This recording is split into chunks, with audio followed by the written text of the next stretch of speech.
পেটুক বাংলা চ্যানেলে আপনাদের স্বাগত। আমার আজকের রেসিপি ফুলকপির কারি। যদি আপনাদের এই রেসিপিটি ভালো লেগে থাকে তাহলে লাইক করবেন, কমেন্ট করে জানাতে ভুলবেন না কেমন লাগলো, আর অবশ্যই সাবস্ক্রাইব করবেন। ফুলকপি কারি রেসিপির জন্য আমি এভাবে ফুলকপিগুলোকে কেটে নিয়েছি বড় বড় ভাবে, আর এটাতে নুন আর হলুদ মাখিয়ে জলটা ঝরিয়ে রেখেছি।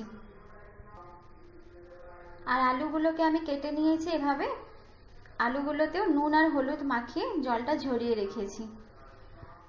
আর লাগছে একটা টমেটো কুচি, ক্যাপসিকাম কুচি, পেঁয়াজ, টমেটো সস, 1 টেবিল চামচের মতো রসুন বাটা আর আদা বাটা একসাথে, আর শুকনো লঙ্কা, ধনেপাতা কুচি, আর এখানে রয়েছে হলুদ গুঁড়ো, জিরে গুঁড়ো, আর এখানে রয়েছে গরম মশলা আর গুঁড়ো লঙ্কা, আর লাগছে প্রয়োজন মতো নুন আর অল্প বাটার। ফুলকপি আর আলুটাকে আমি এভাবে ভেজে নিয়েছি। আমি ফুলকপি ভাজা তেলটাতে 2টো শুকনো লঙ্কা দিয়ে দিলাম আর 1/2 টেবিল চামচের মতো বাটার দিলাম।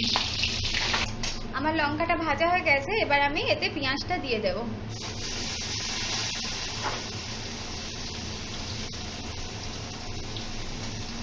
পেঁয়াজটাকে একটু লাল লাল করে ভেজে নিতে হবে। পেঁয়াজটা আমার ভাজা হয়ে গেছে, এবার আমি এতে রসুন আর আদা বাটাটা দিয়ে দিচ্ছি। পেঁয়াজটা হালকা একটু লাল লাল করে ভাজলে রান্নার টেস্টটা ভালো আসে। এবার আমি আদা রসুন আর পেঁয়াজটাকে ভালোভাবে একসাথে ভেজে নিচ্ছি। আমার এবার মশলাগুলো ভাজা হয়ে এসেছে, এবার এতে আমি টমেটো আর ক্যাপসিকামটা দিয়ে দিলাম। এটাকে একটু ভালোভাবে নেড়েচেড়ে নেব।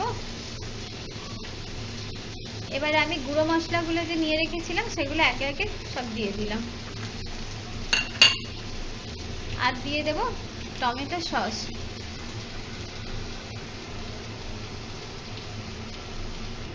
এবার সামান্য একটু জল দিয়ে দিচ্ছি, যেহেতু আমি গুঁড়ো মশলাগুলো দিয়েছিলাম অল্প একটু জল দিয়ে দিলাম।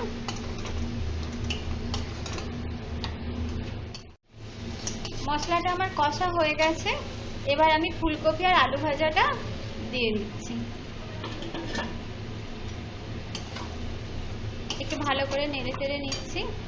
এবার স্বাদ মতো নুন দিয়ে দিলাম,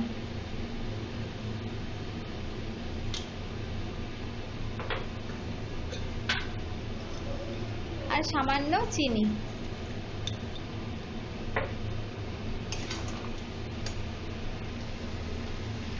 এবার অল্প জল ঢেলে দিচ্ছি।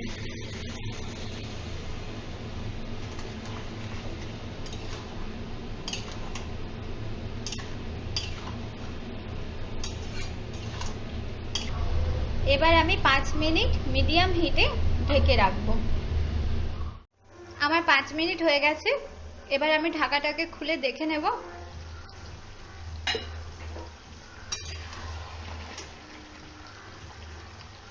আমার আলু আর ফুলকপিটা ভালোভাবে সেদ্ধ হয়ে গেছে, এবার আমার রান্নাটা কমপ্লিট।